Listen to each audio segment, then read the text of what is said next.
আসসালামু আলাইকুম। এটিএন বাংলা সংবাদে সবাইকে স্বাগত জানাচ্ছি মমরিনাজ মমি।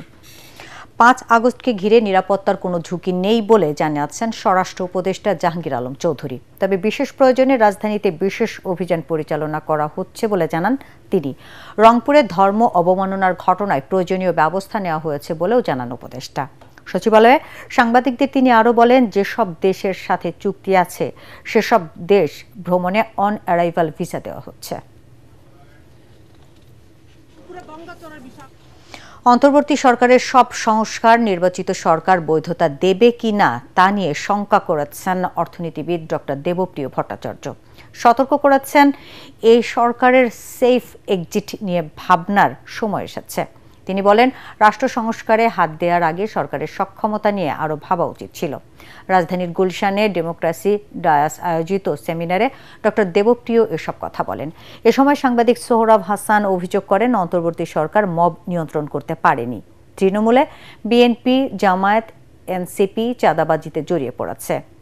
আরেক সাংবাদিক মাসুদ কামাল সরকারের সমালোচনা করে বলেন, ফেব্রুয়ারি ৯ অক্টোবরে নির্বাচন দেওয়া উচিত। কামড় দিও, যেটুকু চাবাতে পারবে না অত কিছু মুখে নিও না। প্রত্যেকটা তত্ত্বাবধায়ক সরকার তাদের প্রত্যেকের একটা নিষ্ক্রমণ পথ ছিল, এক্সিট পলিসি যেটাকে বলে। বর্তমান সরকার যে যাবেন, তারা যে কাজকর্মগুলো করেছেন, আগামী সরকার সেইগুলোকে সম্পূর্ণভাবে বৈধতা দিবে কিনা এই বিষয় কিন্তু এখনো সামনে রয়ে গেছে, বিশেষ করে সংস্কার এবং ইত্যাদির বিষয়ে। যে কোনো তত্ত্বাবধায়ক সরকার সর্বদা তার নিষ্ক্রমণ পদ্ধতি সম্বন্ধে চিন্তা করা উচিত। এই সরকারকেও সেটা করার সময় এসে গেছে, এক্সিট পলিসি চিন্তা করার সময় এসেছে। সাবেক প্রধান বিচারপতি এ.বি.এম. খায়রুল হককে ৭ দিনের রিমান্ডে নিয়েছে পুলিশ। সকালে ঢাকার অতিরিক্ত চিফ মেট্রোপলিটন ম্যাজিস্ট্রেট মোহাম্মদ সানাউল্লাহর আদালত এই আদেশ দেন। খায়রুল হককে আদালতে হাজির করে ১০ দিনের রিমান্ড আবেদন করেন মামলার তদন্ত কর্মকর্তা শাহবাগ থানার পুলিশ ইন্সপেক্টর খালেক মিয়া। এদিন রাষ্ট্রপক্ষের অতিরিক্ত পাবলিক প্রসিকিউটর শামসুদ্দোহা সুমন রিমান্ডের পক্ষে শুনানি করেন। শুনানি শেষে বিচারক ৭ দিনের রিমান্ড মঞ্জুর করেন। জাল রায় তৈরির অভিযোগে রাজধানীর শাহবাগ থানায় এ.বি.এম. খায়রুল হকের বিরুদ্ধে এই মামলা করা হয়। এর আগে ২৪ জুলাই ধানমন্ডির একটি বাসা থেকে তাকে গ্রেফতার করে ঢাকা মহানগর পুলিশের গোয়েন্দা বিভাগ ডিবি। সিলেটের বিশ্বনাথে স্কুল ছাত্র সুমেল আহমেদ হত্যা মামলায় ৮ জনের ফাঁসি ও ৭ জনের যাবজ্জীবন কারাদণ্ডের আদেশ দিয়েছে আদালত। এই মামলায় আরও ১৭ জনকে ২ বছর করে কারাদণ্ড দেওয়া হয়েছে। দুপুরে সিলেটের অতিরিক্ত জেলা ও দায়রা জজ আদালতের বিচারক সৈয়দা আমিনা ফারহিন এ রায় দেন। রায় ঘোষণার সময় মৃত্যুদণ্ড প্রাপ্ত ৭ আসামি আদালতে উপস্থিত ছিলেন। মামলার বিবরণে জানা যায়, ২০২১ সালের ১ মে জমি থেকে রাস্তার মাটি তোলাকে কেন্দ্র করে বিরোধের জেরে বিশ্বনাথের চাউলধনী হাওরে গুলি করে হত্যা করা হয় সুমেলকে। এ ঘটনায় সুমেলের বাবা, চাচা সহ আরও ৫ জন গুলিবিদ্ধ হন।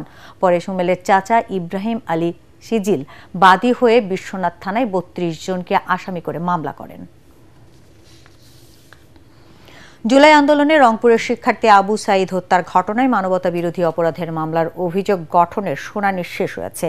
এ বিষয়ে আদেশের জন্য ৬ আগস্ট দিন ঠিক করেছেন আন্তর্জাতিক অপরাধ ট্রাইব্যুনাল।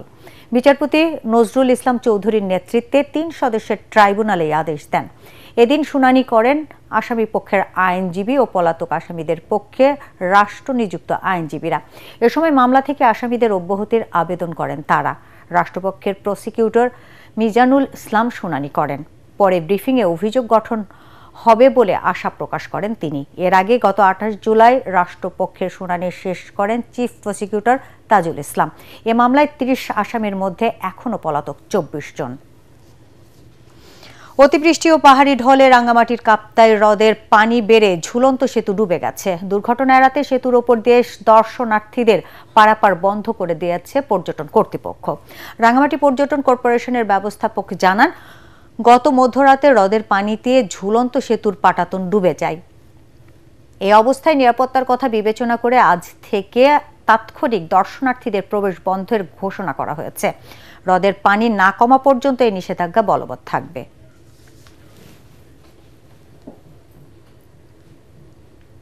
দর্শক, পরবর্তী সংবাদ দেখার আমন্ত্রণ জানিয়ে এখনকার মতো শেষ করছি। এটিএন বাংলা সংবাদ ইউটিউবে দেখতে ব্রাউজ করুন youtube/18 বাংলা নিউজ।